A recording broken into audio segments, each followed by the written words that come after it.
Allergies again. Good morning or good evening, YouTubers. I'm going to get myself comfy here. I have to adjust the camera a little bit.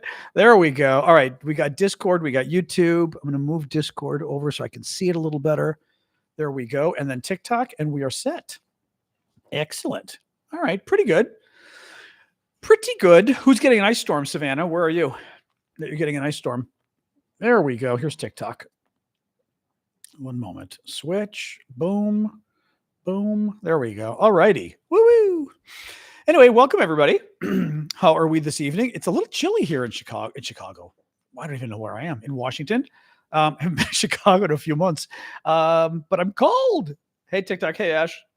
I've got my sweater and a shirt. I'm going to zip my sweater. I feel like Mr. Rogers with my sweater zipped up, but it's cold. It's a little cold. It got cold out here again too, which I'm not happy about. It's 36, so it's not the worst, but still it's cold enough. I'm actually chilly. This is not a good thing. Anyway, so welcome everybody. I am John Aravosis. Thank you for the gift. A lot of little heart me gifts. Thank you guys. I am John Aravosis. This is my show. We do this Monday to Friday, 6 o'clock Eastern time, US. God, I dreamed about the show last night. No, I wasn't. I was actually at a dinner party talking about it. I wasn't even dreaming. Somebody was asking me how often I do it. I thought it was a dream. Nope, not a dream. But anyway, guys, I do this Monday to Friday, 6 o'clock Eastern. Thank you, user 336. Oh, our first panda of the evening. Wait, who was that? Annie. Thank you, Annie. So yeah, the show is Monday to Friday, 6 o'clock Eastern. The next 2 weeks are going to be a little up in the air because Wednesday I leave for Italy, which I have not visited in 17 years. I love Italy, probably my favorite country on the planet, favorite people, favorite food, everything else. I speak Italian. It's rough, but it's going to be good again after my 2 weeks there. But it means I'm not sure when I'm going to be going live. The weekend show and daily shows, I don't know. Oh, you know why? And of course, I didn't plug in my sound for TikTok either because I'm a lunatic. Hang on. This always happens after the weekend. I just don't remember to set things up right after the weekend. Hold on. Here we go, TikTok. There we go. Now it should be good on TikTok. I just forget that after the weekend, I never remember how to set up the show. It's the craziest thing. I just can't remember. So now the sound should be good on TikTok. All right. Of course, because my microphone's working now. Any case, so yes, I'm leaving for Italy on Wednesday. Going to go for about 12 days. I'm going to try to do some shows from over there because I don't want things to get stale. Thank you, Andre. Thank you, Catherine. I got to do some shows. I really don't want this to sort of fall behind and lose everybody over the next 2 weeks. And we don't know how long TikTok's staying around anyway. So we might as well get it while we can. Thank you, Norway. But yeah, but the only point is from Wednesday on for a week and a half, I'm not sure when I'm doing shows. I won't be doing my regular evening show because it'll be midnight in Italy. We're not doing that. I will probably try to go live occasionally, but it's going to be earlier in the day. It could be morning. It could be 10 or 11 European time, 5 o'clock Eastern. I mean, who knows? So we'll see. I may not have a country to come back to. That's true, Big Hawk. Maybe I just won't come back. Well, I'd have to marry. Any Italians want to marry me? Any Europeans want to marry me? Then I don't have to come back. Anyway. But yes, so that's what's going on. So things are going to be a little topsy-turvy for the next week and a half when I'm in Europe. But I'm very excited because I hadn't traveled. God, I haven't traveled in like 10 years until last year. And I finally went away to Asia for the first time in a long time. And now going to Italy because my nephew's there. So I'm going to go to Lucca. Well, we're going to base ourselves in Lucca, which is near Florence. Thank you, Blue. Thank you, Chezak. And then going to travel, just visit lots of places around there. But it'll be fun because, like I said, I speak Italian, so I'm very excited. I just love the Italians. And as everybody knows, it's nice to, the MAGA trolls are already mocking. I love the MAGA trolls mocking Italy. Dude, it kind of makes me laugh a little because it makes it, it's like when Americans make fun of Europe for having all the vacation days. And I love it. And it's always kind of funny because it's actually mocking ourselves. Like we sit there and go, look at the French. They're so, blah, blah, blah. They get 9 weeks vacation. Isn't it awful? They don't work. And then we're like, wait a minute. They get 9 weeks vacation? Like, would you turn down 9 weeks of vacation? right? I wouldn't, if my job wanted to give me 9 weeks vacation, I'd be like, okay, right? So it's kind of funny. Like we criticize the Europeans, but we're like, they don't work. They're go to restaurants all night and drink wine in front of their homes and go on vacation 9 weeks a year. And you're like, wait a minute, this is sounding really good. This is sounding really good. So anyway, it just makes me laugh. Anyway, all right. Allora, we'll throw in some Italian. 30 days plus bank holidays. Oh, that's nice. Yeah.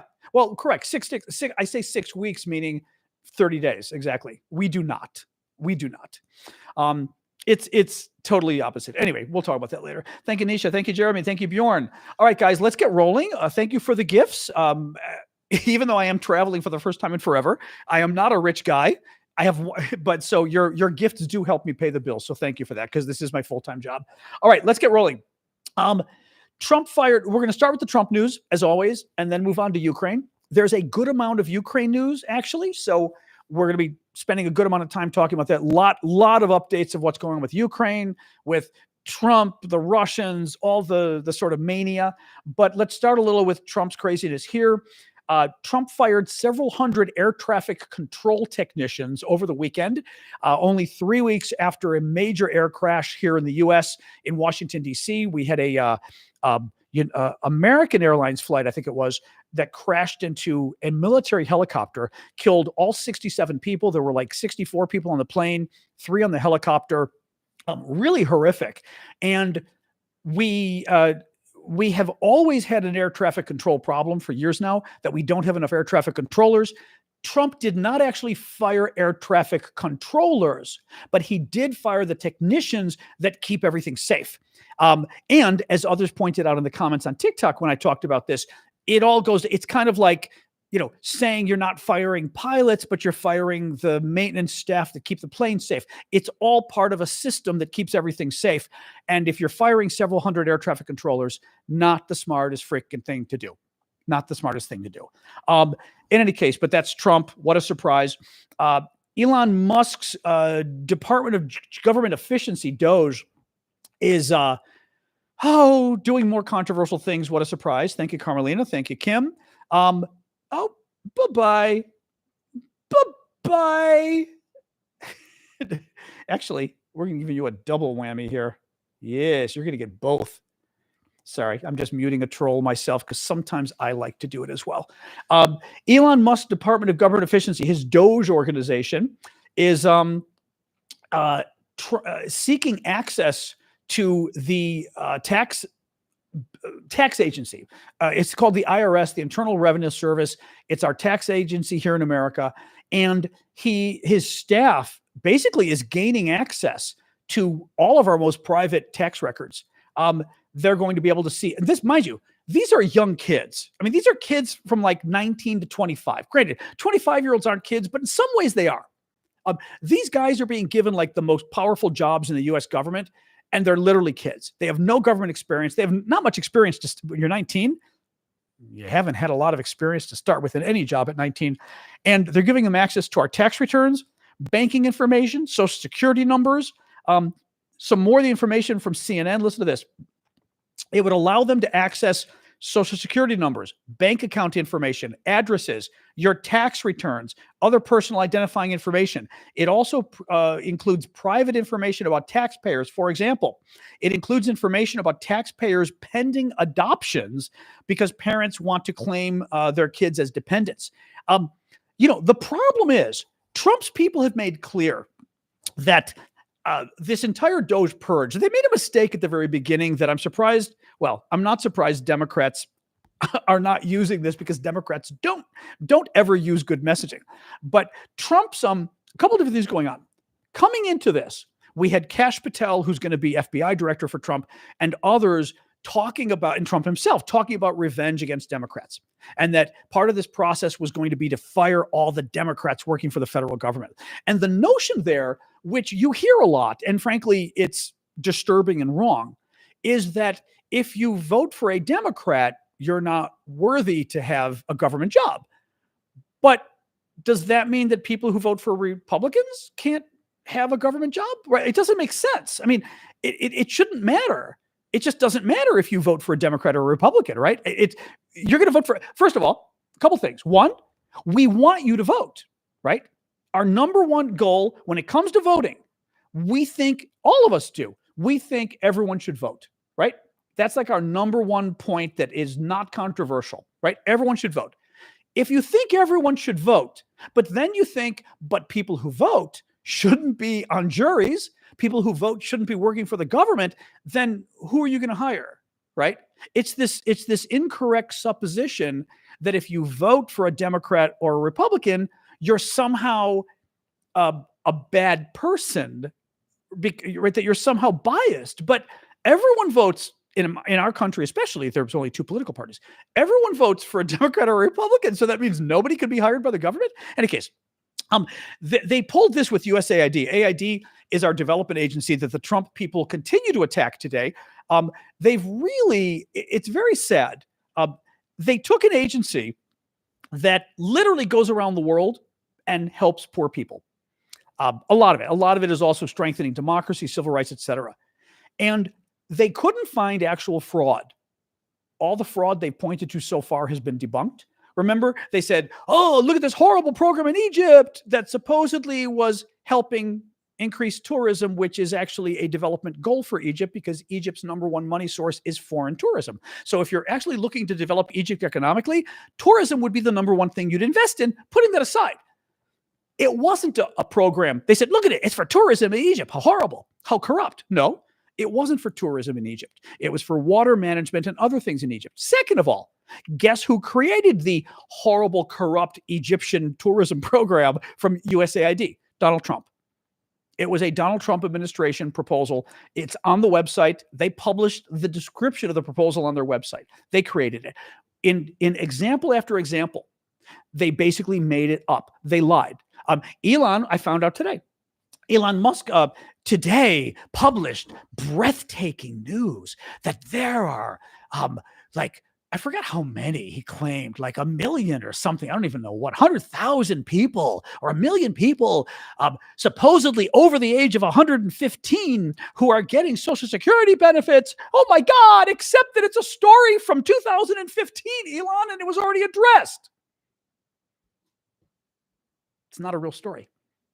Elon and his kids have been literally finding stuff like on Google, basically, and he literally put it out there and claimed, we just uncovered these millions of people that were very old and in the Social Security database getting pensions. No. A, it's from 15 years ago. You didn't just discover it. B, at the time it was discovered, they found that it was only a handful of people who were, or names that were getting benefits. I'm talking out of like 1 million names, they said like 12 or 13 were getting benefits. That's bad. That is corrupt. That's bad. 12 or 13 is not exactly the shocking end of the world. And it was 10 years ago. It was already fixed. But Elon announced it today as something his people found, suggesting they found it. That's what all this is. And they basically decided, Stephen Miller, who is one of Trump's top guys at the White House, Stephen Miller admitted something at the White House a couple of weeks ago, and the media dropped it. Democrats dropped it. He admitted why they were going after USAID, why they were cutting American foreign aid to poor people around the world, to people with AIDS, to starving people in Africa. He admitted that, and this is, of course, a lie as well. Thank you, Cinderella. Thank you, Brian. It's clearly a lie. And Bully, I'll get to your thing in a second. But Miller said, we did a study. And you're like, you did a study? Sure, you did a study. We did a study, and we found that 98% of USAID employees gave to Democratic politicians, campaigns. First of all, there is no way that 98% of the people, of the 10,000 people in a government agency, gave money to a political campaign. There's no way. There's just no way. There's no way. That's the first thing. But the second point is, even if they did, so you're admitting that you wanted to cut AID not because the programs were corrupt. You wanted to cut AID because big surprise here, a lot of the staff for an agency that goes around the world and devote their lives for not much pay to saving poor, starving people and helping people with AIDS, right? What a shocker that people who devote their lives to helping poor Africans with AIDS might just be Democrats, might just be on the left end of the political spectrum rather than the right end. This is a surprise, right? But putting that aside, again, as I said at the beginning of the show, who cares? Why do we care? Is it illegal to vote for Democrats? Is it illegal to vote for Republicans? No. Is there anything wrong with giving money to a Republican campaign? No. I don't care. You should be able to work for the government because again, it's okay, especially in America. Those of you abroad, you may not be used to giving money to campaigns. Here, it's protected free speech. So are they saying, right? You get what I'm saying. If USAID was so corrupt, why did Stephen Miller admit at the beginning that the reason they were going after it is because they think it's an agency where a lot of Democrats work?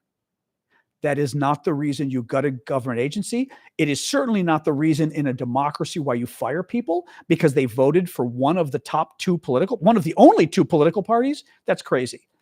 Thank you for the gift there. The umbrella, I think it was the umbrella. Who was that? Oops, I'm trying to see here. Up. Now I'm not seeing, or was that the wishing cake? Sorry, Cindy. It was, my screen went dimmer, so I couldn't see as well. Thank you for that, though. iBully says, let me see here, 1 second. Did you see the Pope chastise J.D. Vance, who claims to be Catholic? From what I saw, he essentially said that anyone treating others how Vance wants to treat migrants is that, what did he say? That's interesting, but I'd be curious to see what he actually said. Let me pull this up and see, because I don't want to really quote that unless it's, well, you know what I mean? I want to, 1 second here. Let's see. The Pope is in very bad shape, by the way. He's got a really bad infection. Like it's not great. Pope J.D. Vance. All right, let's see what we got here. Oops. Pop. All right.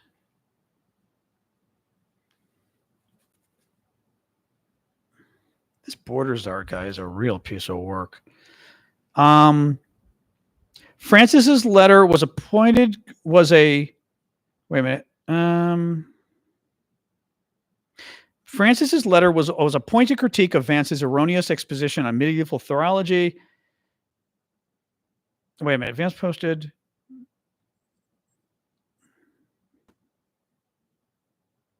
Shoot, I'm trying to find, where is this? MSNBC wrote it up like a horrible article. Yeah, they're saying the Pope is close to death. That's what Politico is saying now. Seeing he is close to death. Ugh. All right, let me see what the Pope said. Interesting, though, that he's being that. I'm going to be in Italy when we have a new Pope, or at least when they're without a Pope. Thank you for the gift there, Ash. Where is the comments from the Pope about Vince? Oh, this is driving me crazy. I'm looking at all these news articles, and they're not. Oh my God! Come on, people. Could I have a? Here we go. Jeez. All right. National Public Radio. Pope Francis criticized the Trump administration's stance on migrants, calling the president's pledge of mass deportations a major crisis. In a strongly worded letter to U.S. Catholic bishops, Pope Francis wrote that it's important for Catholics to disagree with any measure that identifies the illegal status of some migrants with criminality. Thank you, Spider, for that. Francis also said that deporting people who in many cases have left their own land for reasons of extreme poverty, exploitation, and persecution, damages the dignity of many men and women and of entire families, and places them in a state of particular vulnerability and defenselessness. The letter also appears to reply to remarks by Vice President Vance, in which he said people should care for their family, communities, and country before caring for others. You knew the Pope wasn't going to like that. Francis instead wrote that people should meditate on love that builds a fraternity open to all without exception. Christian love is not a concentric expansion of interests that little by little extend to other persons or groups, the Pope wrote. Interesting. Wow. Oh, that's very interesting. Wow. That was a rebuke of our vice president. That's very interesting. Now, I'm not surprised. We were talking about this. The whole notion that you shouldn't care for people who, like the idea that you shouldn't care for people who live outside of the U.S., that we shouldn't try to help people who are hungry or people who are dying or people who might be dying or might have AIDS or whatever. I mean, it's a horrible concept. And the irony is it's an incredibly unchristian concept, which is the most interesting, right? You're not going to find Christians saying, oh, why would you help a stranger in need, right? A real Christian's not going to say that. It's very interesting. And the Pope, that's what the Pope said, which is very interesting. Little more here. Trump is heading to this. So thank you for that again.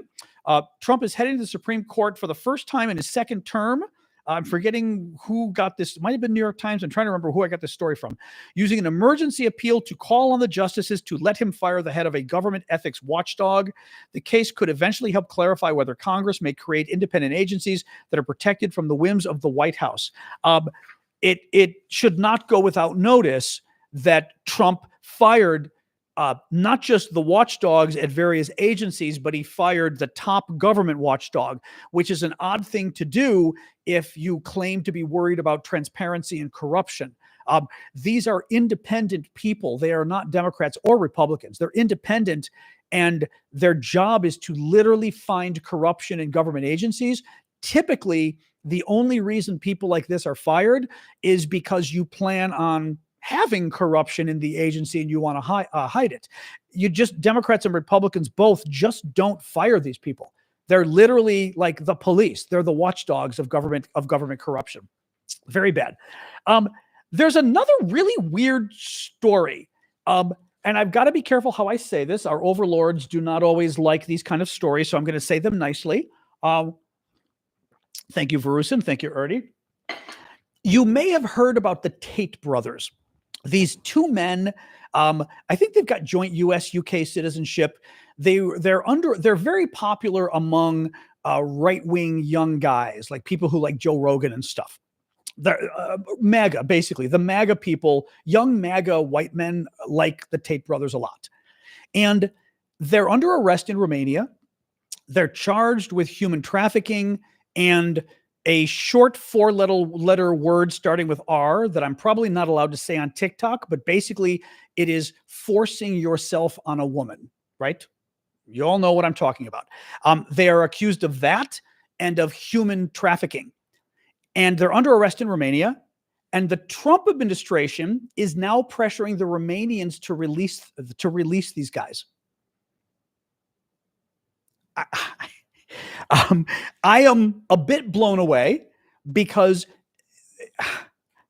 typically, whether you're Republican or Democrat, you would never try to release someone who was accused of committing these kind of crimes. You would say, let the justice, especially when there does not appear a lot of evidence exonerating these guys. There isn't a lot of evidence suggesting that they're being railroaded. Okay, from what we know publicly, and even worse, I read today. Even worse, guess what reason they're using the Trump administration is using to justify letting these guys go. Guess what reason? You're going to love this. USAID set them up. I kid you not. The Trump administration is now claiming that the U.S. foreign aid, my favorite here, they didn't claim it, they suggested it. They said, maybe USAID did something to what's the word I'm looking for, to when you set somebody up and you get them thrown in prison when they're innocent. I forget the word. I lose my words when I talk to you guys sometimes. I mean, it's frame. Thank you, Frank. Frame. That they're being framed. Thank you, Dave.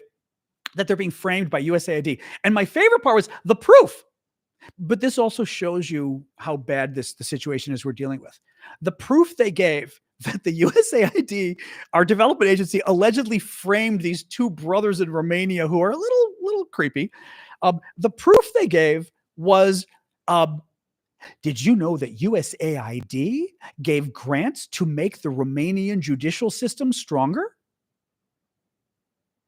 The U.S. gave development aid to Romania to help build its justice system so that its courts function better, so that its court system functions more fairly and democratically. Because in a country, in order for countries to develop appropriately, and Romania, it's Eastern Europe, it's still a little behind, right? In order for countries to develop well, we believe in the West, you need a system of justice, right? People need to know that the law, they need to know what the law is. They need to know that the law will be implemented fairly, right? The court system has to work well. You can't have corrupt judges. And AID, our development agency, gave some money to help develop the Romanian court system. And the Trump people are now claiming that proves they used the court system to somehow frame these two guys. Guys, this is so, that's who we're talking about. We're talking about the Tate brothers. Yep. I mean, it's insane. And I was saying, I'll just give a quick wrap up here on this one. The Trump administration is now trying to get the Tate brothers freed because young MAGA white men like the Tate brothers, in spite of the horrific crimes they were arrested for. And they're now lying and claiming that USAID somehow framed the Tate brothers. They have taken our agency that goes around the world and saves people who are starving, people who are dying, and we go and we help them. And the reason we do it, by the way, isn't just because we're good Christians. The reason we do it is because it helps America's image abroad. USAID, I'll conclude with this, was created during John F. Kennedy's administration in the early 1960s. Not because John F. Kennedy wanted to help the world. He did it because he wanted to beat the Soviets. He wanted to beat the Russians. And he created USAID so that America would go to countries and America would help those countries and people would remember and they would like America and they would do business, and the governments especially, they would do business with America. They might even ally themselves in terms of defense and national security with America. So suddenly we can have troops there. We can have bases there. We can use their bases, their ports for our ships. If there's a war in the area and we need to use them as a stopover point, they will give us permission, right? There are a slew of, and frankly, I don't even need to explain this to you. China, right? The whole issue with China is China has gone around the world in Latin America and Africa especially, and they have given so much aid. And interestingly, China is doing it as loans. We were giving it as actual aid. The Chinese are doing loans. China has given so much aid that there is real concern about China basically supplanting us as a top ally across Africa and across Latin America. That is why you give foreign aid. It is a very Machiavellian, it is a very almost conniving kind of approach to winning other countries over in terms of our national security. We actually don't do it to be nice people, even though, I'm sure people working at AID do it for that reason, right? But the governments, that's not really why they do it. Governments do it in order to win favor, curry favor with people and with governments across the world. It's very bad stuff. This is very bad stuff, guys, that's going on. Honestly, that's it for the news from the Trump people today. And yeah, there's a really weird story about an airplane flipping over. A Delta Airliners flight in New York, I think, flipped upside down and landed on its head. I saw some people were injured. Did anybody see the latest on it? Hopefully nobody died. It was really bad. Was it Toronto? I thought it was the US. Toronto. Okay. Toronto. But the pictures are, it's upside down. But what happened in terms of deaths or injuries? There are fatalities. Nope. I'm hearing both. People saying 8 or 9 injured, 80 on board. No one died. Okay. Wow. That's kind of amazing. 3 critically injured. Okay. That's bad. I mean, literally the plane is upside down. How do you flip an airliner? I mean, I don't know. The wind, I guess. I don't know how it flips really. All right, let's move on with the Ukraine stuff. There's a lot of Ukraine news here. Actually, TikTok was claiming there was some. Okay, I don't know. I thought TikTok claimed there was some kind of new gifts or something, but I'm not going to be able to find them, I'm sure. Let me just see here. Light up your lift gallery. We can do, I don't know what lighting up your gift gallery does, but we can see. What the heck? Now, one thing I always got to remind folks, TikTok likes it when we get new followers. I kid you not. Like how much of the percentage of your gift they give us depends on how many followers we get. So please do follow me if you like my show and you're watching me on TikTok. Also, they like that little button at the top too that somebody just did there. Who did that? That was LM. That little button at the top. which makes you a team member for a month. They like that too a lot. It's only costs 1 coin. So if you can do that, that'd be great. Oh, hey, Maria from Ukraine. How are you? All right. Thank you. I can see lots of them coming in. Thank you, guys. Appreciate that. All right. Let's get rolling. So let's talk about the Ukraine news now. It's day 1085 of Vladimir Putin's special 3-day military operation in Ukraine. There's a lot of news about the war in Ukraine today. Tomorrow, delegations from the U.S. and Russia will begin talks about the war in Ukraine in Saudi Arabia. It's meant to be a meeting preceding Trump and Putin getting together. The Europeans are very concerned, as are the Ukrainians. It's pretty messed up here. So the Americans are meeting with the Russians to decide the future of Ukraine. Ukraine is not invited. Europe is not invited. Europe has provided more money than America in the war at this point. The Europeans have provided more than the Americans. Literal fact. The amount of money given more from Europe than America. Okay? So the Europeans aren't at the table, but the Europeans are expected to put up troops to ensure the peace. The Ukrainians are not invited. America is meeting with Russia. Russia invaded Ukraine. Russia and Ukraine are the two parties in the war. America is meeting, the Trump people are meeting with Russia to figure out a solution, and they're not inviting Ukraine. The Ukrainians are freaking out, understandably. Oh, thank you. Who got the rocket ship? That's very cool. Thank you, Jane. Oh, that was a really cool gift. Wow. Thank you for that. Wow. Thank you so much for that. I could tell that was a nice gift. Thank you so much. It's amazing. I mean, as In Motion just said, the Ukrainians don't have a choice. What are they going to do? Right? I mean, they can't stop the Americans from meeting with the Russians.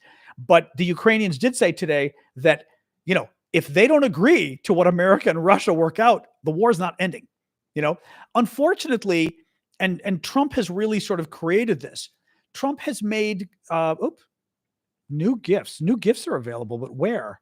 It keeps telling me new gifts are available. Try to introduce new gifts. I don't know what that is. What new gifts? Sorry, my TikTok is showing me stuff here. Introduce new gifts. Okay. I don't know what that means. What the heck was TikTok? You could and express your appreciation. What new gifts? Oh, Fortune Kitty. Oh, Fortune Kitty is a new gift on TikTok. It wanted me to tell you that. I don't know what that means. It's some kind of a new gift, but just so you know. But yeah, so this is not a good thing. This is not a good thing. The U.S. envoy Kellogg is going to be visiting Ukraine on February 19th. So that's in 2 days on Wednesday. The U.S. has been asked a lot in the last couple of days on whether the Europeans will even be invited, whether the Brits or Europe will be invited to the talks. Thank you, Appa. Oh, that's the kitty. Thank you, Appa. That's the Fortune Kitty. Too funny. And thank you, Marianne, for the snowflake keychain. The U.S. has been vacillating on whether the Europeans will even be invited. Ukraine said they will never accept any decisions between the U.S. and Russia regarding the outcomes of peace. At the UN Security Council, Russia's envoy said that UK and EU should have no involvement whatsoever. It's not their call. That's the thing. It's really not their call. First of all, Russia's got a little bit. We're playing a game here. Trump showed his hand. Trump's people in the last week admitted everything. They said Ukraine's not going to join NATO, right? I mean, they caved on everything. They gave Russia unilaterally what Russia wanted. Thank you, Ash. Thank you, Sans. They told the Russians publicly, we're not going to put Ukraine in NATO, which Russia's top demand. We're not going to put U.S. troops as peacekeepers, another Russian demand.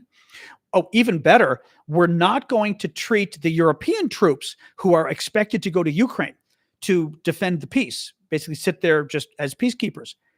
America will not consider the European troops to be covered by Article 5 of the NATO Charter, meaning if Russia were to attack those European troops, America would not come to their defense under NATO. It's insane. We gave all of this to Putin for free. For free. It boggles my mind. But if you're Russia, thank you, Kathy, you look at this and you say, okay, clearly Trump is desperate for peace. Trump wants this war wrapped up, right? Russia has conceded nothing. Russia said again today, they're not going to trade territory, meaning they're not going to give up any of the territory. So here's what we got. For the war to end, Russia says they're not going to give up any of the territory they took from Ukraine. They stole 20% of Ukraine. They're not going to give any of it back. Then what is there to negotiate at this point? Right? I mean, we're not going to let Ukraine join NATO. We're not going to send U.S. troops to preserve the peace. We're not going to protect the European troops that are there. What are we negotiating? Are we negotiating, you know what I mean? I just don't quite get it. This isn't a negotiation. I mean, it's very bad. A little more here. European leaders, this is from the Washington Post, European leaders held an urgently arranged meeting today in part to discuss the potential deployment of their troops to Ukraine as part of a ceasefire. Trump administration, this is interesting. The Trump administration has been seeking to learn what forces and weapons European countries could commit. That kind of made me laugh. The Trump people are saying they're not going to commit forces, but they're urgently asking the European, how many would you be willing to commit? Which I thought was interesting. But at the same time, saying we're not going to send U.S. forces and the U.S. will not defend the European forces that are there. So if the European forces get attacked, we're not going to come to their defense. So, but at the same time, we're pressuring Europe and saying, hey, how many can you send of the forces that we won't join and forces that we won't protect? More from Washington Post. The latest iteration under discussion envisions a deterrence force of a few brigades, possibly 25,000 to 30,000 troops, who would not be stationed along the contact line, meaning they wouldn't be stationed right between Ukrainian and Russian troops, but would stand ready as a show of force if Russian forces tried to restart the war. So in other words, they would be in Ukraine, but they wouldn't be right at the front. The troops could be backstopped by more forces outside Ukraine in case they needed to ramp up. France has done more advanced military planning than others and estimates that it could commit nearly 10,000 troops. The Brits said today that they also are willing to commit troops. But the British Prime Minister said he wants the U.S. to guarantee security with a backstop. We don't know what he meant. He said the U.S. must provide security with a backstop. Does that mean European troops? Does that mean American troops? Does it mean an American promise that if the Russians attack the European troops in Ukraine, that America will come and defend them? I don't know, but that's what the Brits are asking for. The British Prime Minister said a U.S. security guarantee is the only way to effectively deter Russia from attacking Ukraine again. Sky News had an interesting story that kind of blew my mind. I don't know if Callum's here tonight. I'm curious his military opinion. But Sky News said, as a minimum, most analysts believe at least 100,000 troops would be required to create a credible deterrent. Now, that's interesting because Zelensky had mentioned 100,000, but I was thinking, it's Zelensky, right? The Ukrainians will ask for more and they'll get less.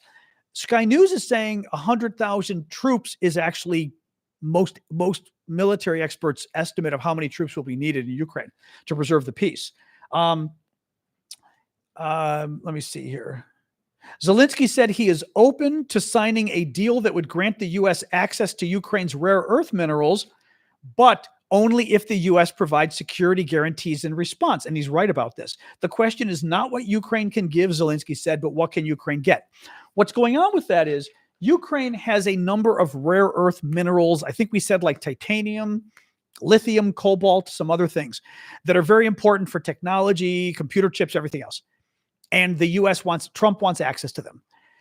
Now, on its face, this is not a bad idea for the Ukrainians. I've been saying that if America has part ownership of some of these, thank you, Skywalker, of some of these Ukrainian minerals that are strategic minerals, if America has part ownership of those minerals, America would probably be willing to defend those minerals because A, it would be incredibly rude of the Russians to invade and literally take over a company that belongs to the American government. That would be pretty serious, right?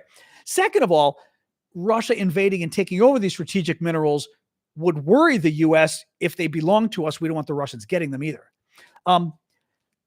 Trump initially said he wants 50% of everything that the Ukrainians produce. Zelensky said no, but Zelensky now is saying it's not clear what percentage he's willing to offer. But Zelensky's saying no because he wants a security guarantee. He's saying if the U.S. wants to own 50% or whatever percent of Ukrainian minerals, then the U.S. has to promise to come to Ukraine's aid. Thank you, Randy Fred. He also said, which was interesting, I'll give Zelensky credit for being a little tough now. Zelensky said, the promise from America cannot be on paper. The promise from America has to be something else.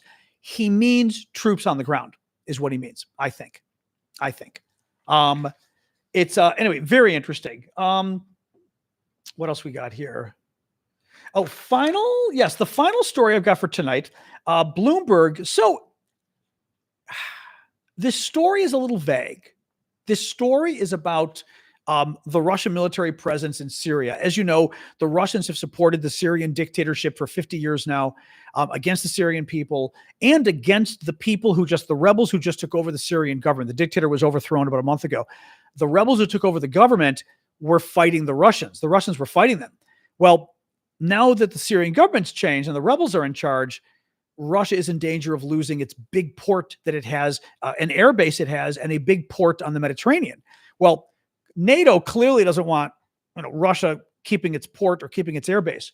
The latest news from Bloomberg says Russia will likely keep a reduced military presence in Syria, achieving a key objective for President Putin. Moscow is close to a deal with the new Syrian government that would allow it to maintain some staff and equipment in the country. What they're not saying is, does that mean a military base? Does it mean the port? We don't know what it means. We really don't want them to have the port, that's for sure. But we don't know what it means. It clearly is a good sign for the Russians. I'll say that. But anyway, all right. That is it for the news. This is the part of the show we hang out and we chat, and I drink my water. So let's hang out and chat.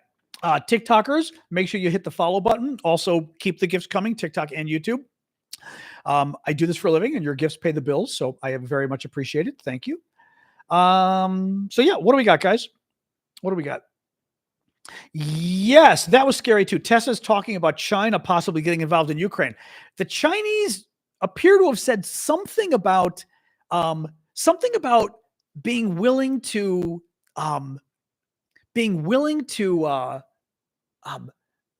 perform a peacekeeping role in Ukraine. And we were like, we're supposed to invite the Chinese military to station itself in Europe? Really? Like, do you really think we're that crazy? But it's scary stuff. Thank you, Phil. Thank you, Hannah. That it's even being talked about. I mean, this would be a disaster. It's bad enough we have North Korean troops in Ukraine, or at least on the border of Ukraine in Kursk, Russia. We're now going to have Chinese troops as well, and we're going to invite them? Really? Why the hell would we want that? I mean, it's insane. Absolutely insane. Right. China wants minerals too. China wants the influence too. China would love to have troop stations in Europe.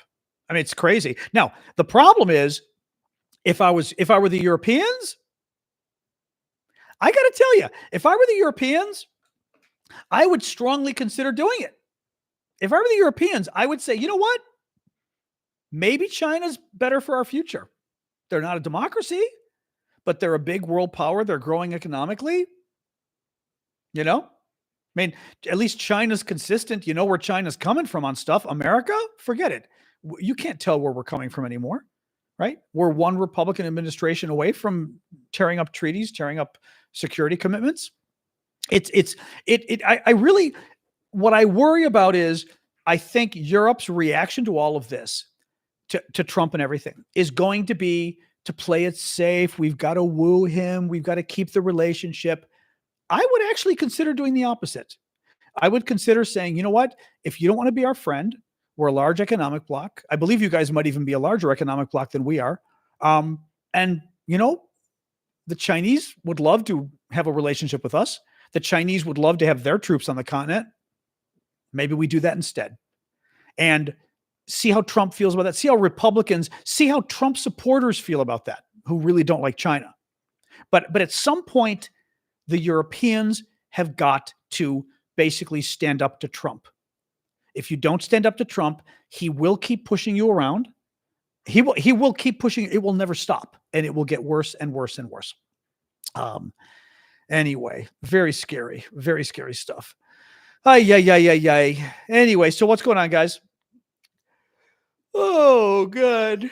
Oh, so yes, I go through the news, and the second part of the show, we hang out, we chat. So take your guys' comments, your questions.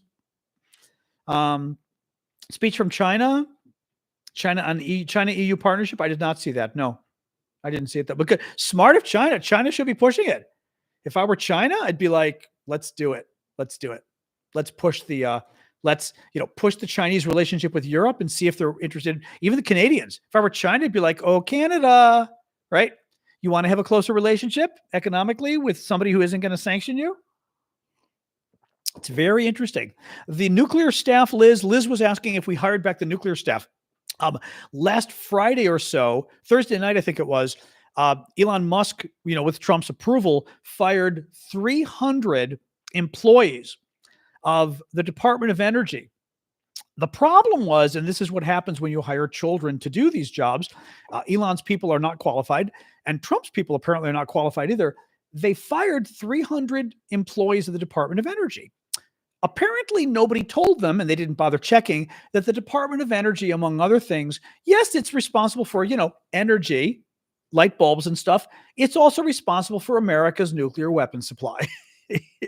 That's who the Department of Energy is. The people responsible for overseeing the safety of our nuclear weapons and the safety of plutonium and uranium were fired, 300 of them. They didn't realize until the next day what they did, flipped out. Everyone flipped out and went, literally, people whose job it is, some of the people they fired, their job is to keep to keep plutonium and uranium out of the hands of terrorists. That's their job. They fired them. The Trump people freaked out when they got called out on it. They've hired most of them back, they said. Most of them. But I mean, this is what is so bad about this, is they're making up lies about why they're firing people. They're claiming to find corruption. They're not finding any corruption at this point. And they're firing people we need, like the 300 men and women who were keeping our nuclear weapons safe, and they got rid of them. Today, this weekend, they fired several hundred employees of the FAA that work on air traffic control. Not the air traffic controllers themselves, but the people who work on keeping the equipment safe and everything else around the air traffic controllers. They fired 300 of them.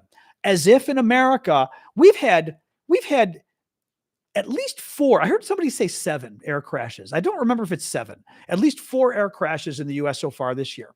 Some pretty horrific ones, like the one in Washington, D.C. recently. Thank you, Dave. And the idea that Trump is firing FAA personnel, and especially personnel dealing with air traffic control safety, is crazy. Absolutely crazy. I'm sure they're firing people in part. Bus driver says, are they firing people based on who they voted for? We know with USAID, our foreign aid agency, yes, because top Trump aide Stephen Miller admitted like 2 weeks ago, I saw him being interviewed, admitted that the reason they were going after AID, our foreign aid program, is because he claimed, I think falsely, but this is the reason he gave, he claimed 98% of AID employees are Democrats because they donated to Democratic politicians' campaigns. I don't think that's true, but even if it were, the reason you're cutting money for children with AIDS in Africa, the reason you're cutting money that literally is going to starving people, the reason you're cutting money that's going to monitor bird flu and infectious diseases worldwide is because a lot of people who vote Democrat work at that agency. That's what Stephen Miller admitted. That's pretty bad. And you don't hear Democrats talk about this at all. Oliver says, as a Swede, I'm scared as hell. Let me tell you how I feel as an American, Oliver. It is astounding what's taking place. Absolutely astounding. Oh yeah, they fired park rangers. Yep. They fired park rangers out west. That was another story. Yep. They fired park rangers in some areas where there's literally only one park ranger, and the park ranger not only gives you permits for access to the national park, they deal with hunting permits and other things that people will now not be able to get out west because they fired like the one person that does this. Really amazing. Yep. Oh man. It's just unbelievable. It's unbelievable. They want to destroy the government. I mean, that's their goal, is to rip apart the government. And, and Trump doesn't care. I mean, I think they do. They want the chaos. Honestly, it's everything we heard about. Is that really true? Where are you seeing that news, Annie? Where are you seeing that about Southwest Airlines? I have to. I want to. No offense, but I want to pull that up before I quote it. I like to be careful, even though I trust you, but I like to sort of be careful and check stories before repeating them. 1 second here. Southwest. Let's see. Come on. One moment here. Wow. Yeah. Southwest is going to fire 15% of its workforce, I think, in a first ever layoff. That's bad. That's also very bad for the economy. I mean, very bad. Okay. What are we doing here? Oh, geez. Come on. There's my Wall Street Journal. I get the Wall Street Journal. Sign in with Google. Okay. Hold on. There's a good Wall Street Journal story, and I trust them. Come on. Oh my God. You can do this. Come on. You can do this. Come on.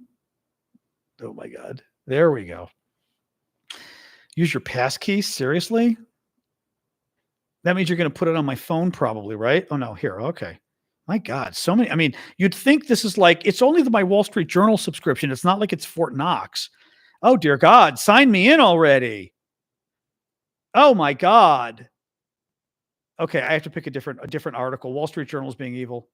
Okay, let me pull up a different story. So we're trying to see about the Southwest stuff. That was just crazy. It's all the paid media though. CNBC. Here we go. I was going to say it's all the people you have to pay for, but I subscribe to Wall Street Journal. Southwest Airlines said Monday that it's cutting about 15% of corporate jobs, or about 1,750 people, a move its CEO called unprecedented. The company said it expects savings, blah, blah, blah. The layoffs will mostly be done in the second quarter. Decision is unprecedented in our history. We're at a pivotal moment. Hiring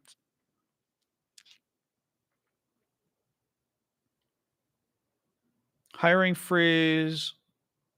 This says nothing about the Trump stuff, so I don't know. Any. I'll do one more thing. Southwest. Oh, come on. I can never type with my fingers. It drives me. I type for real, and I can just never do it with this. Yeah, there's nothing here that mentions Trump yet with the Southwest stuff, so I don't know about that. I mean, that might be true. I don't know any. I'd be curious where you saw that. The connection to Trump is what worried me. Like that kind of stuff, I want proof before I'm going to quote anything like that. Anyway, but it's still not good. The fact that a major American airline is firing people, that's not good for the economy. And by the way, what do you think is going to happen if we fire, hundreds of thousands of federal workers? Those are people. Those are people that used to have jobs who then don't have jobs. That will increase the unemployment rate. It'll decrease the spending in the economy. I was reading this weekend, some Republican states in particular are going to be really heavily hit because they've got a lot of federal jobs in their towns. They're going to be in real trouble. So this is going to be very interesting. This is beyond the FAA. This is actual Southwest Airlines. Yeah.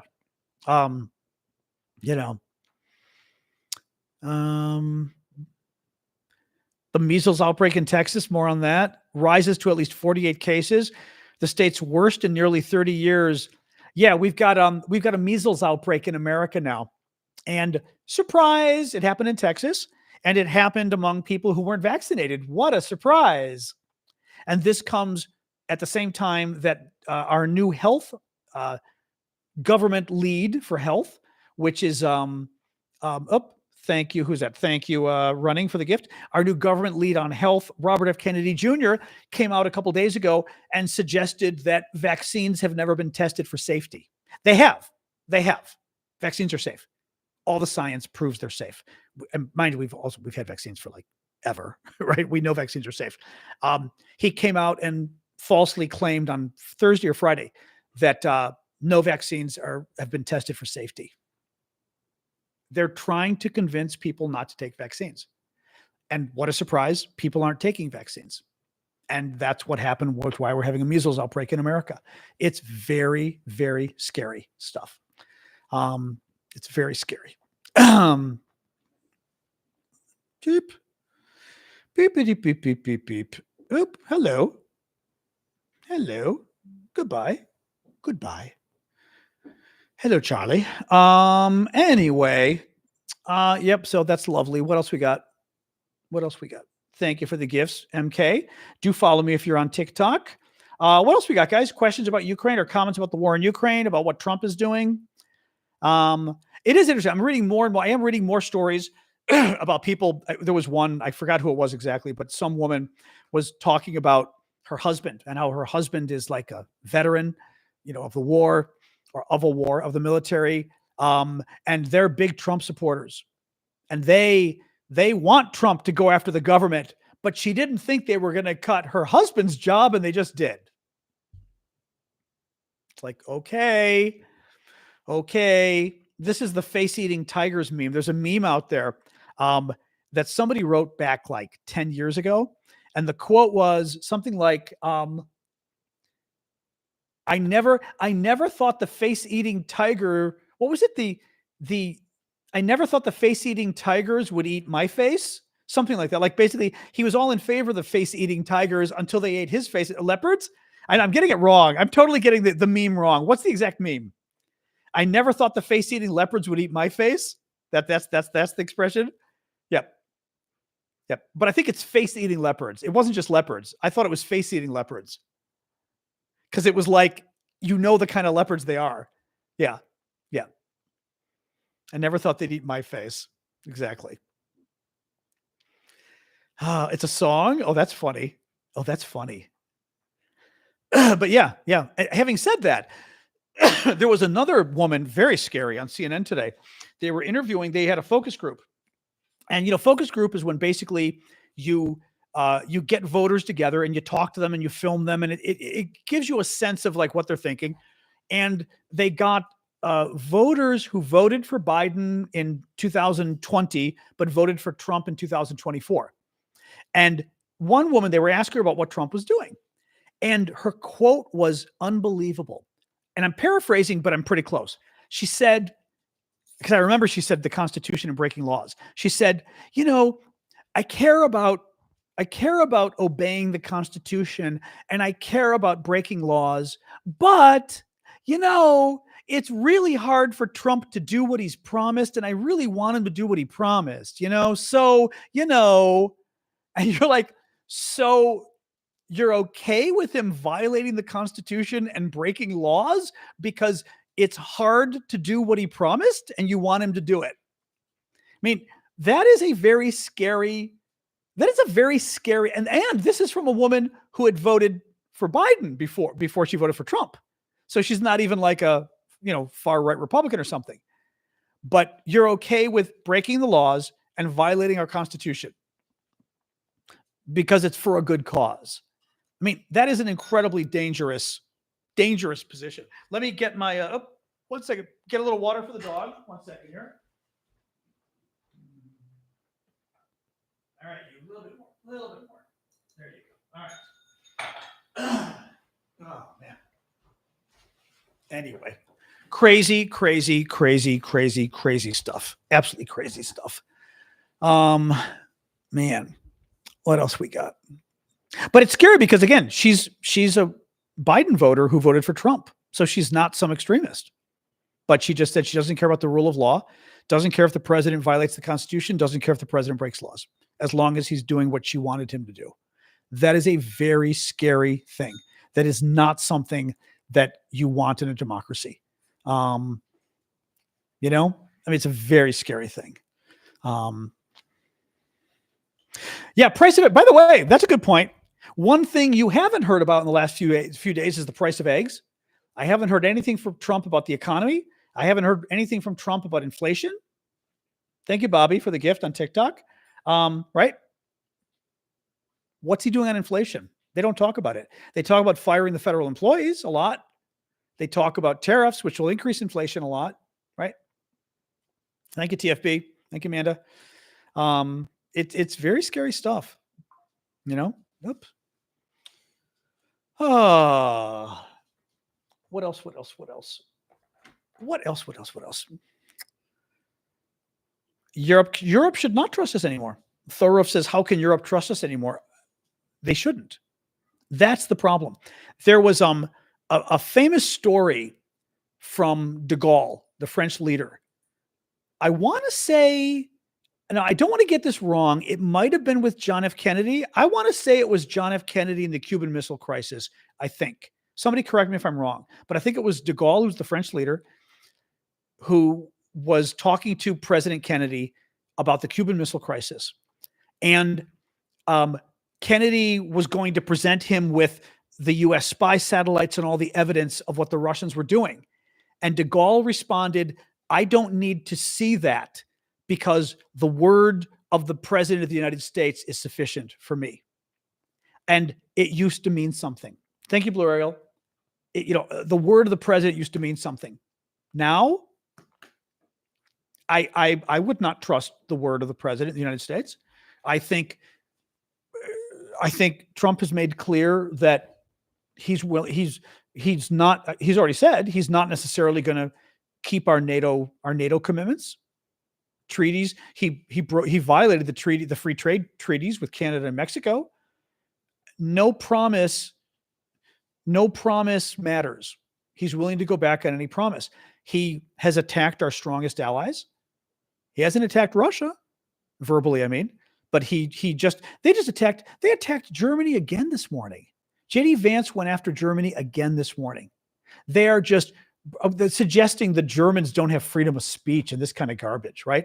Freedom of speech. These are people who are literally firing federal employees for voting for Democrats, and they're claiming they're defending freedom of speech. Thank you for the potato. Who is that? Jane. Thank you, Jane. But attacking the Germans, it was nasty the way he attacked the Germans today too. Nasty. It's gratuitous. The Germans are our allies. They're just being gratuitous. The Canadians are our longtime friends, and Trump and his people are just being vicious to the Canadians. You're not their friends. You're not their friends. You're our friends. We're not in power. You're not their friends.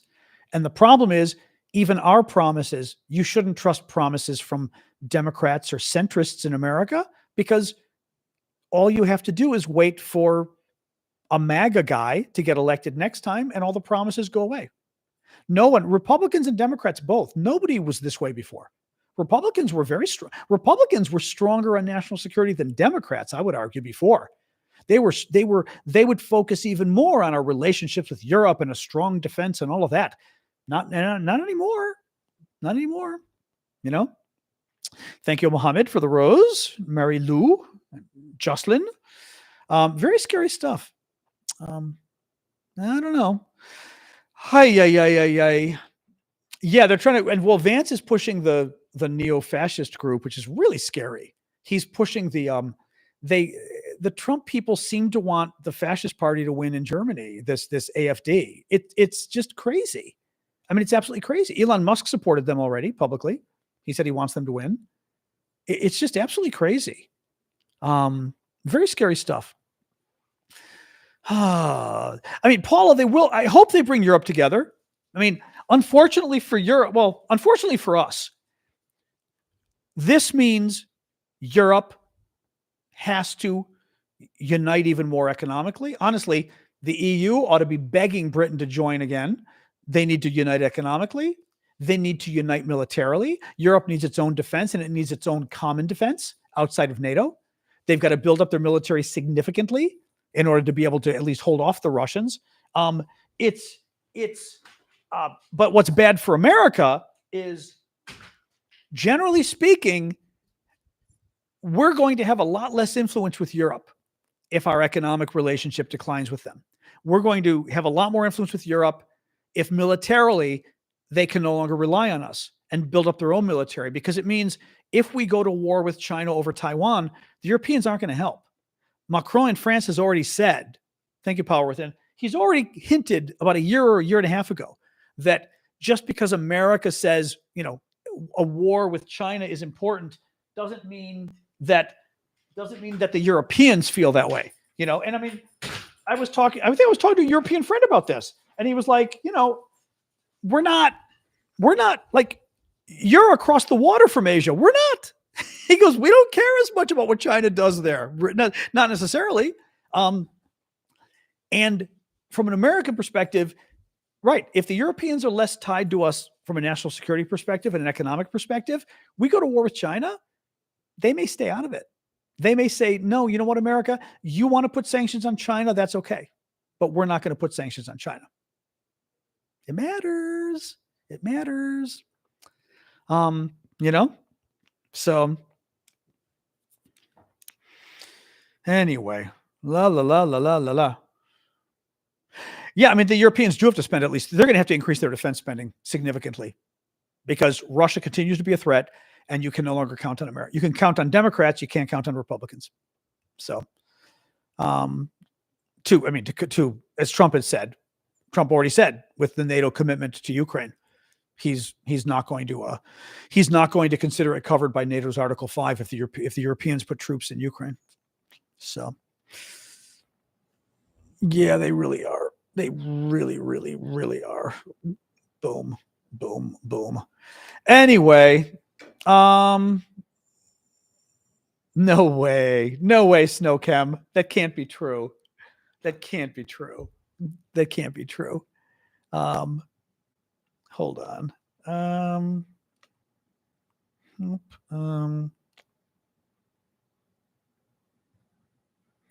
Just looking here. That was, yeah, no, nothing else on the Pope. But yeah, they're saying, like I said, they just read the report. They're saying he's dying. So not good. Not good. Oh, well. Anyway, what else, guys? What other questions, comments? Again, Trump, Ukraine, politics overall, Europe, international relations. The Pope is apparently dying, according to Politico. I mean, he's been sick all week. He's got some really bad infection of the respiratory system. But Politico just said an hour ago, the Pope sensing he's dying, blah, blah, blah. So they're even saying in the press now that the Pope thinks he's dying. So that's about as direct as you get, you know? Well, I mean, I don't like the Pope when he does bad things, but this one's been a pretty good Pope as things go. And he's got a lot of power. It matters, you know? Hello, dog. What are you doing? What are you doing? Ay. Oh, I am not going to Rome. I'm going to Lucca near Florence. But I've been to Florence before, so I'm probably not going to go to Florence because Florence is a lovely town. It had way too many tourists 20 years ago. I can only imagine, although it's February, so it's probably better. But we'll see. I have to decide if I'm going to do a day trip to Florence or not. I'm not convinced. Yeah, Politico, the 51st state. Oh, Portico. They said Politico, the 51st state. Yeah, I heard about that, Chris. So yeah, the UK British Prime Minister said today that he will definitely send troops to Ukraine for peacekeepers. That's great. The French are already talking about sending 10,000, which is great. No, I think it's great. And it's important. It's also important for, I think, the history of Europe kind of moving forward on defense matters. So no, I think it's a very good thing and great for Ukraine, obviously, as well, just to look at it that way, you know? Oh, that's interesting, Martin. Okay. I still haven't decided if I'm going to Florence. I mean, I've been to Florence a few times, but I love it. Yes, Miss Dog. Hello. There she is for the YouTubers. For TikTokers, there's my girl squeaking her toy at me. Yes, hello. But yes, we'll see. We'll see. Do I think our democracy will be able to stand up to Trump? I don't know if it's going to. I'm not convinced yet. I'm not convinced. No. Tanka, any news on the B-52 bombers over the Middle East? Oh, that's it. I did not hear about that. I did not hear. Did you get? Well, here. Okay. What Tanka is sort of getting at is Trump had promised that if all the hostages held by Hamas were not released by Saturday, 2 days ago, all hell would break loose. All hell did not break loose. So it's not clear. The only thing is, as always, Tanka, I would want to know the source for that because I did not hear anything about B-52s. So I'd kind of want to know the source before I believed it. But there's been I didn't see any chatter about it today. And I would have thought the American press would have been talking about it. But with Trump, man, I wouldn't be surprised if he did. Oprah's moving to Italy. That would be cool. Is she really though? That'd be cool if she were. Hey, Harvey. Thank you for that. Sasha is staying with my friend Damien here at the apartment. So that is a good thing. The partnership between the UK and the US is in serious danger, Oliver. As I've said repeatedly, you can no longer count on the US. You can count on Democrats. You can count on sane Republicans, but traditional Republicans, they're not in power anymore. They don't control the Republican Party anymore. MAGA Republicans, you cannot count on, as they've shown repeatedly. They don't like you. They don't like they don't like our allies. They like Hungary, Turkey, and Russia. That's who they like. So no, you cannot count on us anymore. Sadly, it's terrible. You can count on Democrats, but they're not in power. So good luck with that. Thank you, Eddie. The American public, I think the American public so far is fine with Trump is doing. Look, they voted for him. They voted for him. They knew who he was. They knew he was convicted of felonies, 34. They knew who he was, and they voted for him again. So, my concern is you point out, as they say about something being, it's not a glitch, it's a feature. It may not be a glitch that they voted for somebody who does bad things. Maybe they wanted him to do bad things. It's very scary. It's very scary.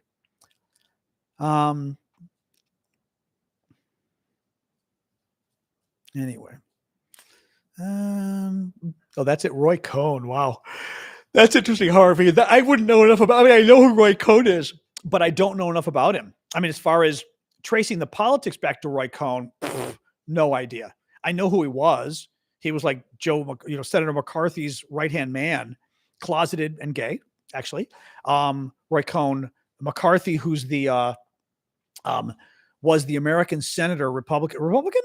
I think Republican, was he Wisconsin? I'm trying to remember, back in the day, like the 1950s, who led the Red Scare, claiming that communists had taken over the US government. It lied about it left and right. And Roy Cohn was his right-hand man who did all that. But I don't know. That's an interesting argument, sort of tying today's politics back to Roy Cohn. I don't know. I am yawning. I'm sorry, guys. I woke up again last night. The dog wakes me up early. So yeah, T-Mobile, we've moved on. It's working well enough. So,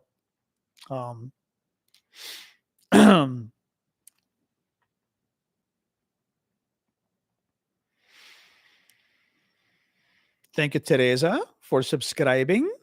Teresa, I'm assuming. Last little push here for followers on TikTok. Do follow me, guys. Please follow my work. I do a couple videos a day. As I've said before, I'm leaving for Italy on Wednesday, guys. So I'm going to be gone for like 12 or 13 days. I'm going to do some lives probably. I'll do some videos throughout the day, updates like always, but it's not going to be scheduled because God only knows what my schedule is going to be. But I want to do some just to keep things going. But it'll be nice. Yeah, it's been very long. But my nephew's already there. He rented a place. So I get a free place to I was like, free place to stay in Italy. I was like, just the airfare. And the airfare is not terrible because it's off season. I was like, okay, that I can do. Oh, hey, Corina. Thank you for refollowing me.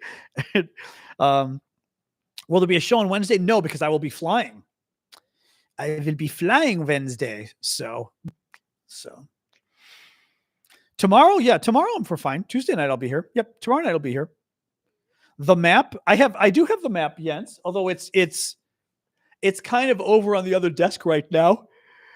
Sorry. I'll have to bring the map back for people. I know. Thank you, Jan. I have to bring the map back.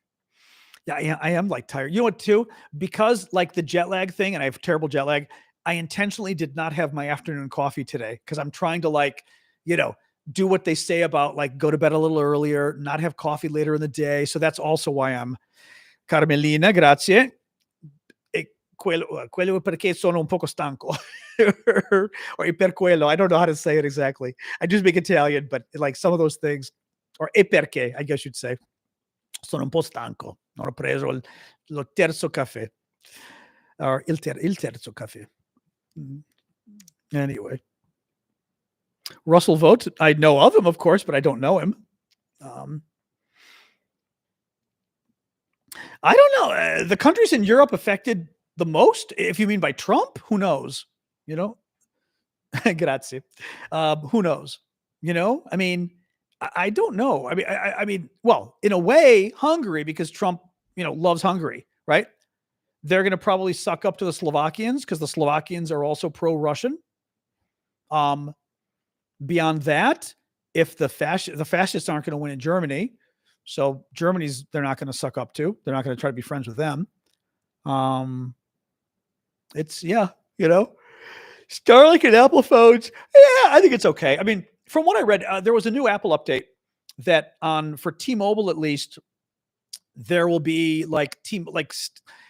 Starlink will fill in empty spots for your T-Mobile phone. But from what I was reading, it didn't really do much new to you. Like your phone already could do it or something. It was something weird. In other words, the update didn't change much. So, I mean, I'm hoping it doesn't mean Elon Musk has access to our phone stuff, obviously. I mean, well, I guess the data does go through his system if it's using Starlink, right?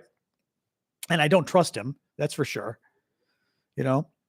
Yes, it would be 1:20 in the morning. Yeah, Italy was 6 hours ahead of us in Washington. Correct. Well, the fascists aren't supposed to win in Germany. There's no chance. I mean, at this point, right? There's no chance of them winning at this point. It's the conservative party, the sort of the more right-wing party that's pro-Ukraine that's doing better, right? I didn't see the latest. Actually, I did see a poll briefly today, but didn't sort of look at it enough. Italiano l'ho imparato perché mi sono insegnato. Perché già parlavo spagnolo e francese e mi è piaciuto tanto l'Italia, dunque l'ho studiato così, più o meno. I was just explaining, somebody was asking in Italian, how do I know Italian? And I was saying, I pretty much sort of taught myself. But it's been a little, I used to speak very well. I actually went with the State Department years ago to do a series of lectures in 2008 for Italian graduate students and journalists about how the Obama campaign was using the internet for the elections. It was really fun. I mean, it was really fun just being able to travel around Italy. And there was one professor I loved because we were in Perugia, and the university in Perugia, I think like a business school, and talking to his graduate class.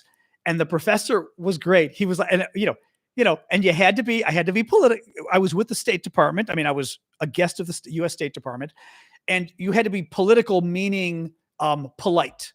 Meaning, right, because I'm representing the U.S. government. And he was like, the internet is trouble. Blogs are bad. And this professor just thought the internet was horrible. Thank you, Kiwi. And blogs are the worst thing ever. And only fake news it was fake news before fake news, right? And it was cute because the students were kind of, as he's saying, the students are looking at me because they know this guy does the internet stuff for a living. What's he going to say?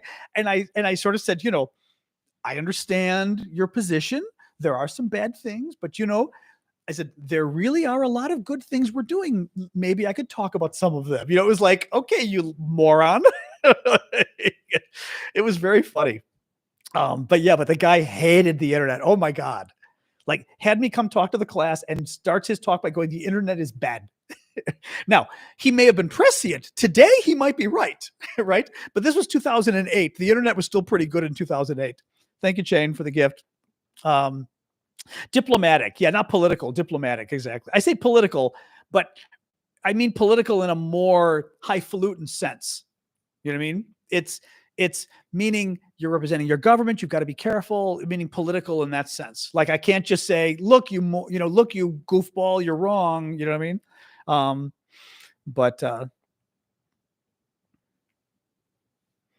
Oh, that's interesting. Casual. Now, what do the other Germans say? Casual Penguin is saying they thought that the Conservative Party in Germany would be willing to do a coalition with the AfD, which is the neo-fascist party. Is that true? Yeah, there was a meeting, Teresa. There was a meeting. I didn't know if it was in Paris, I'm assuming, with a lot of the NATO, not the non-American European NATO folks, maybe the Canadians too, about what to do about Ukraine. because the Americans are just going ahead, having talks with the Russians, not inviting the Europeans and not inviting the Ukrainians, which is crazy. Canada joining the EU. Can Canada join the EU? Legally, can they? Because they're not Europe. You know, I mean, they're part of the Commonwealth. Is that like a legal technicality that makes them European or something? You know what I mean? But can they? Is it being talked about? I did not know that. It's very interesting. Yeah. You know, I mean, you've got Greenland. Is Greenland officially part of the EU? Because Greenland isn't exactly Europe either, really. You know, but because well, right? Can Australia join too? Yeah, that's very interesting. Australia is in Eurovision. Well, so are the Israelis too, though. So they kind of open it up. Greenland is part of Denmark. Okay, I see what you mean. Because Greenland isn't an independent country. Because it's part of Denmark, Denmark is, right? Because I always think Greenland is part of Denmark, but I think of Greenland as an independent country. But it's not an independent country, right? Is it like an independent territory or something? Well, I asked you guys this before. What do you call Greenland's status? It's not a country, though, right?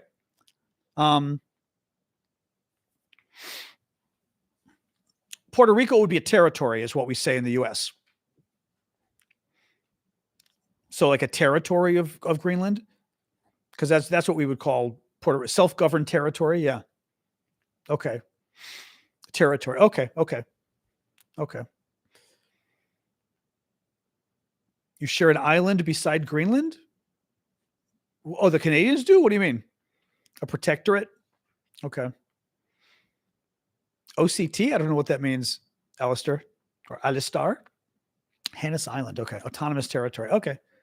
Oh, 8. Okay. Yeah. That's fine. Well, Commonwealth, but we don't call Puerto Rico. We don't have a Commonwealth in America. We just say territories, you know? So Puerto Rico would be a U.S. territory. American, part of America, you know, but independent, but it's not independent. It's whatever, autonomous, maybe, like you said. Not really, though. It's got to go. I don't even know if it's autonomous. They've got a governor, but they're still part of America. Maybe like the Virgin Islands, because the Virgin Islands was interesting to visit because it's American, but they aren't very American. Like it was very interesting to visit a couple of years ago because it's the most un-American place I've been to, but they were American. I was like, okay, interesting. You know, it's very interesting.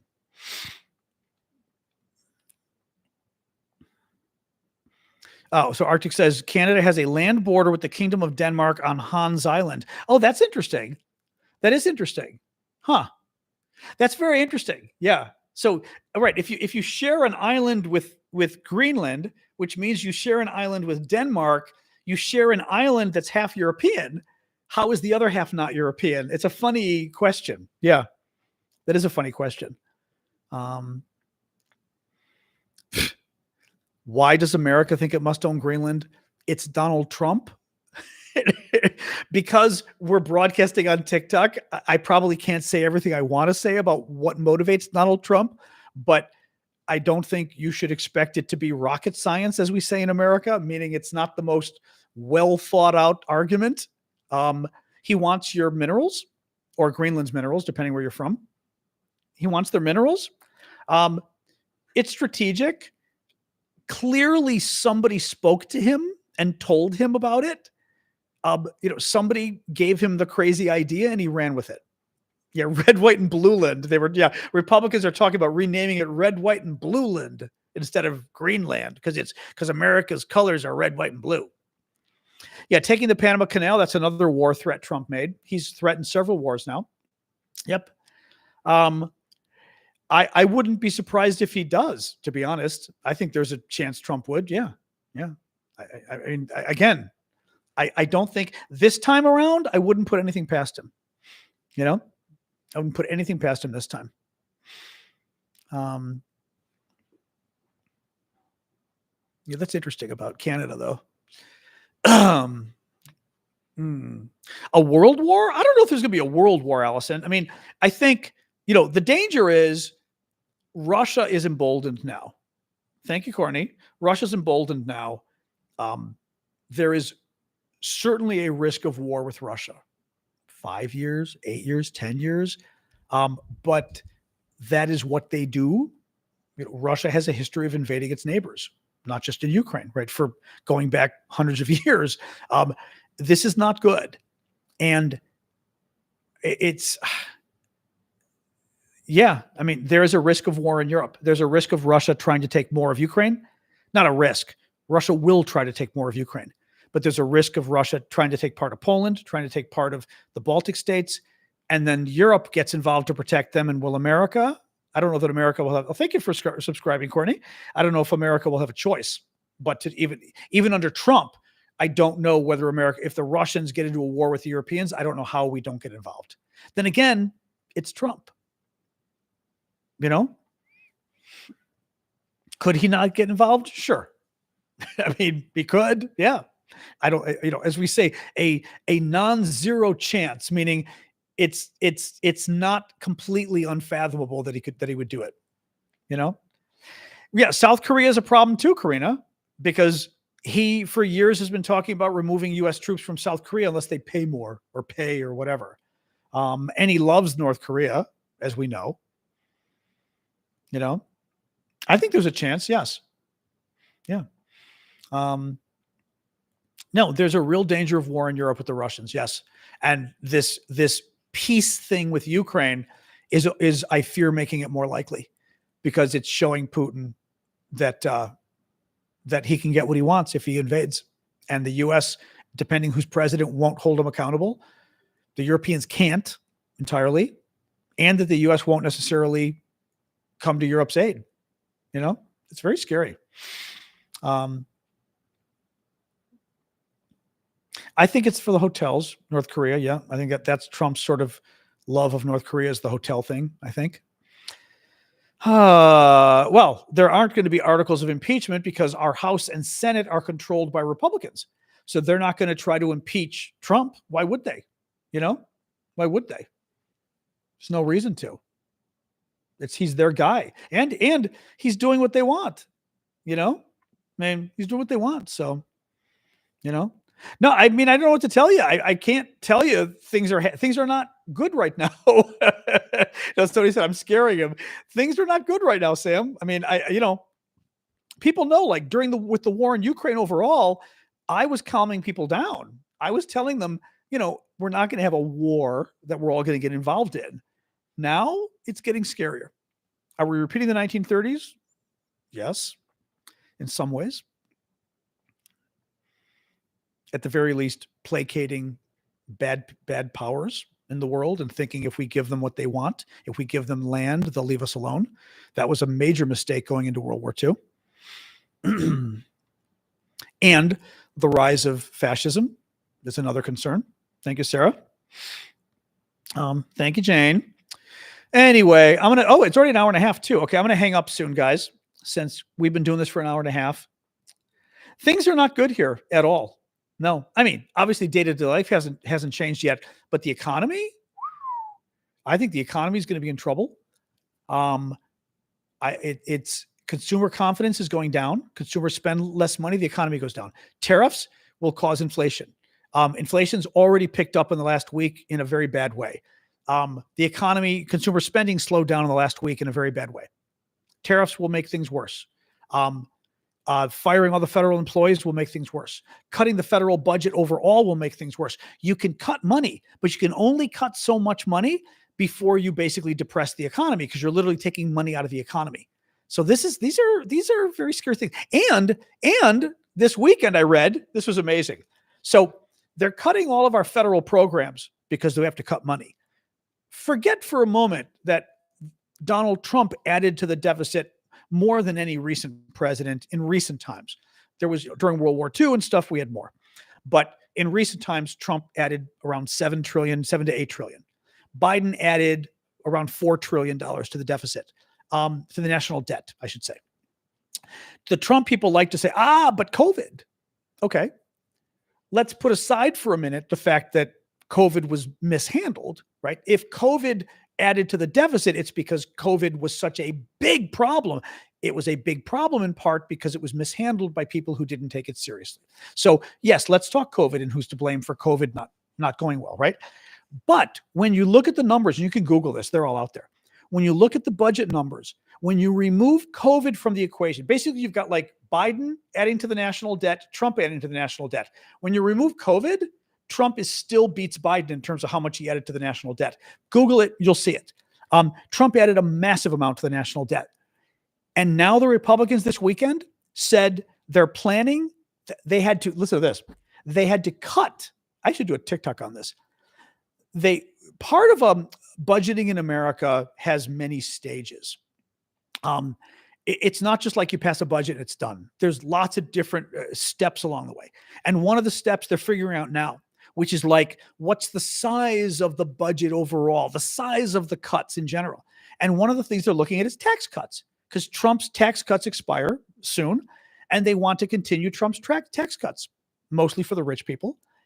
And the Republicans who are cutting all these agencies, government services, because they say we can't afford it, we have to save money. The price tag they have put in the bill, the legislation for their new tax cuts, is insane. Think of Maria. Typically, tax cuts, when Republicans do them, are $1.5 to $2 trillion, trillion with a T, 1.5 to 2 trillion over like 10 years. That is the typical cost of Republican tax cuts. They're talking about doing $4.7 trillion worth of tax cuts, 4.7 trillion with a T. Again, usually, historically, when Republicans do tax cuts, it's 1.5 to 2. That's what it is. It is now 4.7. And what's interesting is I see we have some trolls that are disagreeing. The Republicans published it this weekend. Their number they published is 4.7 trillion. That's their number. It's not my number. It's not CNN's number. The Republicans put out their plan this weekend. They agreed to $4.7 trillion in tax cuts. That is insane. I mean, again, the huge Republican tax cuts previously, Trump's were like 1.5 to 2 trillion. George Bush's tax cuts, I think they were 1.2 trillion at the time. 4.7 is insane. And that's what they're talking about doing now for new tax cuts for the rich, because they want to. At the same time, they're claiming that we don't have enough money and we have to cut the deficit, but they're going to add $4.7 trillion. It's unfathomable, absolutely unfathomable, but this is what, I don't know. Sorry, there was a last little smug chickmunk. I did see you had something here. With Putin saying he wants every Ukrainian in the world, I'm not sure what you mean by that. Canada having the largest Ukrainian population out of Ukraine, everything to do with it. I don't know what you mean, smug. What do you mean? Putin saying he wants every Ukrainian in the world? What do you mean by that? Tell me. I mean, you don't have to buy a question, but tell me more, because I'm not sure what you mean. What are you? I did not see the quote. What are you referring to? Yes, Jens. Oh, yeah. I see, Jens, you must have typed that right after I said it. Tell me more, smug. What are we talking about? And then I'll go after that. He wants every Ukrainian as we're a plague. Oh, that's interesting. Wow, that's nasty. I mean, he's not going to go after you in Canada. No. Well, I mean, I shouldn't say that. They go after people in Europe all the time. It depends who you are, right? If you're somebody who caused a lot of problems in the war, they could go after you. Yeah, right. I mean, we know that the Russians have killed people across Europe nastily. So, but overall, I wouldn't worry just being a Canadian, a Ukrainian Canadian. I wouldn't worry, so to speak. You know what I mean? Putin's not coming to get you in Canada. If you're just a regular person, I mean, you know what I mean? Anyway, all right, guys, I'm going to head out. Not head out. I'm staying in, but I'm going to make some food, chill out with the dog. It's 7:30 here. As I said, tomorrow night's going to be my last show for a little bit. I'm heading to Italy on Wednesday. Heading to Italy on Wednesday, where I will be 12 days or so. I will definitely do some check-ins from Italy. We shall see, but I'm not guaranteeing when. So it's not going to be at this time. Oh, hey, Victoria. But I will be, again, I'll be back. Basically, I'm going to be back Monday. So 12 days from now, Monday, I'll be back. No, not 12. 2 weeks from now, I'll be back. I leave Wednesday and I'm back in 2 weeks. 2 weeks from today, but I'm not leaving till Wednesday. So I'm back 2 weeks from today. Depending what time I get back, I doubt I'll be doing a show that Monday. Let's see how I feel. The day I arrive, let's see, how I feel about doing a show. But otherwise, I will be doing some shows from Italy. I may even, my nephew's got an unlimited cell plan. We may even, he told me, maybe try to see if I can stream from Italy. I don't know if it'll work, but it's worth, streaming from Italy, we can do from the house, but streaming on the street to give you a little view of Lucca and some of those things might be fun, So we'll see. Dove in Italia? A Lucca. Well, a Lucca. We're using Lucca as a what? Rimaniamo in Lucca come base, si dice? E di Lucca andiamo, viaggiare a altre città, Cinque Terre, whatever. Sorry, you got me like, I'm not thinking Italian right now, but yes, we're going to base ourselves in Lucca, and then, hey, CC Resources, I will give you a shout out. But we're going to base ourselves in Lucca and then go around. Your nephew's in Lucca. Oh, that's fun. It's supposed to be beautiful. And my nephew likes it a lot. Yeah, it's supposed to be really nice. He said it is really nice. A lot of good food. They're enjoying it. It's cute. It's funny because they're a little younger. They're younger than me. And he goes, his wife, he goes, oh my God, she bought this beautiful coat that's like, wool. And she got it for like $70 or 70 euros, which is not bad. And she showed me, it's a beautiful coat. And I said, oh, where'd you get it? He goes, oh, it's this store called Sicily. And I was just telling him about Benetton. And I said, that's part of Benetton. And he goes, really? He goes, what's Benetton? He had never heard of Benetton. And I was like, oh my God. So we're going to do a Benetton visit. Actually, I will need some advice on that. I don't know, what are the stores now that are the cheap good stores in Italy? I always like Benetton because I like the style. It wasn't very expensive. The style was nice. And I've got to see what else they've got. So, but it was very funny. Sicily, I said, yeah, I know that store. So they were very excited. So we shall see. But I'm looking forward to the food. I love Italian food. I've always loved Italian food. And oh my God, prosciutto and speck. And for me, a good carbonara, oh my God. A really good carbonara, any kind of a cream sauce in general, but I know carbonara is not cream, but any kind of cream. Oh, I know. I've got one of the jackets I've got here. I was showing him is, where's my sweater? Oh yeah. One of the sweaters I wear during the show, and it's a sweater. It's like a sweater fleece, and it's Benetton from, oh my God, this could be 20, 25, 30 years old now. Oh God, at this point, it could be 30 years. At least, because I want to think I got this when I was visiting friends 35 years ago. But it's wonderful. And of course, it's Italian. So of course it fits beautifully. They're great. I love the Italians. I love Rome. Italy in general. Italy is a very sad place in some ways. Meaning it always makes me very sad because it's always in crisis economically, politically as well. And it's just, it's the most wonderful place. I think the culture, it is though. I was watching an Italian on TikTok the other day complaining that Americans say the same thing about Italy. Oh my God, the food, the culture, the cities, but it's true. And Italians should be proud of that fact. It is a beautiful country, lovely people, amazing food. The culture, the history is amazing. The culture is amazing. The buildings are beautiful.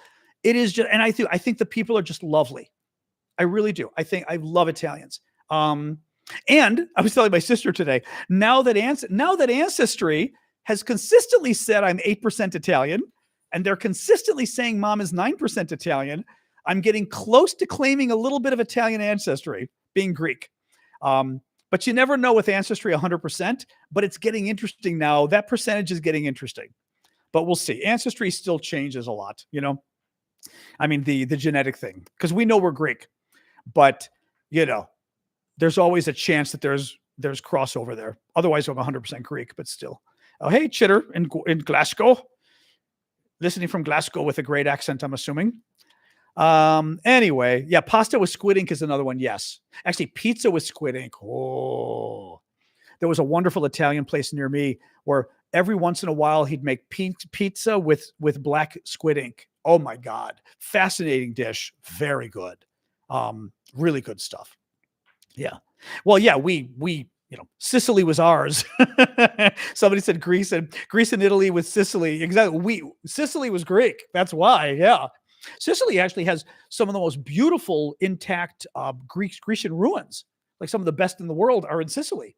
Anyway, Italy's wonderful. The ice cream. Oh my God. Oh my God. The squid ink is wonderful, Paula. It sounds kind of funny because it's black ink, but it adds, it's a wonderfully unique flavor. Oh my God. Gelato. Oh my God. Yes. And the coffee. And oh my God, I'm so excited. The only thing that's annoying is, and in Italy, it's very funny this way. In Italy, one does not drink cappuccino after breakfast. And it is a war crime to drink cappuccino after breakfast. And the thing is, I love cappuccinos, right? And I would literally go to the store. I mean, you go to the little coffee shop and get your cappuccino. And I'd literally walk in, and because I speak Italian, I'd be like, okay, I know it's not correct. I said, but I'm visiting. Can I please have a cappuccino? And they're always like, okay. Because like in the afternoon and evening, you're supposed to drink more of an espresso, evening, especially espresso, which I wouldn't drink coffee in the evening. But in the afternoon, if I'm hungry, I want, or if I need a coffee, I want it with milk. I want a cappuccino. But you're not supposed to. Oh my God. Oh my God. I'm gonna do it anyway because I do love cappuccinos. I mean, I'm tell there, I'm here for 12 days. I'm not gonna be able to get enough cappuccino. I'm gonna get as many as I can. A latte. They'll give you a glass of milk. Oh, that's funny. That's funny.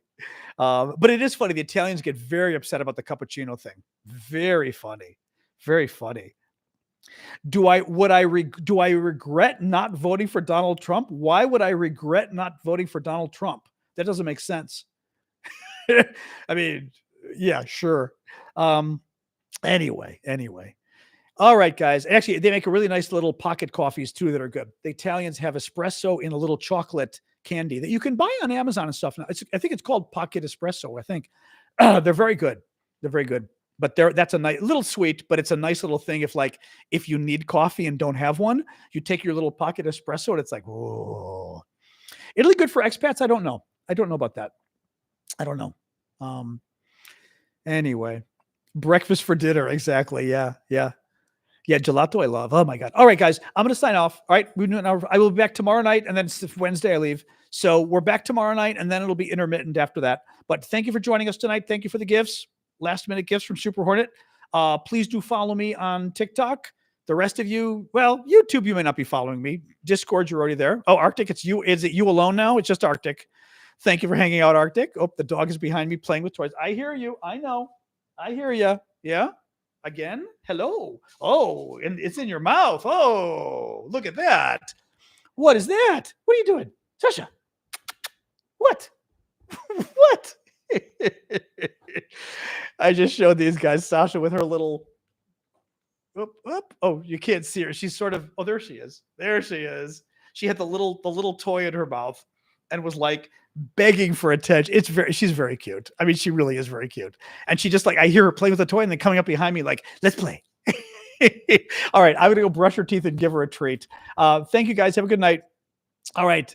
Oh, Arctic, are you writing something quick before I sign off? Oop. 1 second, Sasha. You'll get your water. Arctic Legacy's making me wait here. Oh, no, he just wrote good night. All right. See you, Arctic. All right. Boom on Discord, YouTube, you're next, and then TikTok. All right. Oh, Cookie Store. Oh, that's funny, Paula. I'm surprised on a screen that she would notice. That's very funny. All right. See you guys. Boom. And then you all.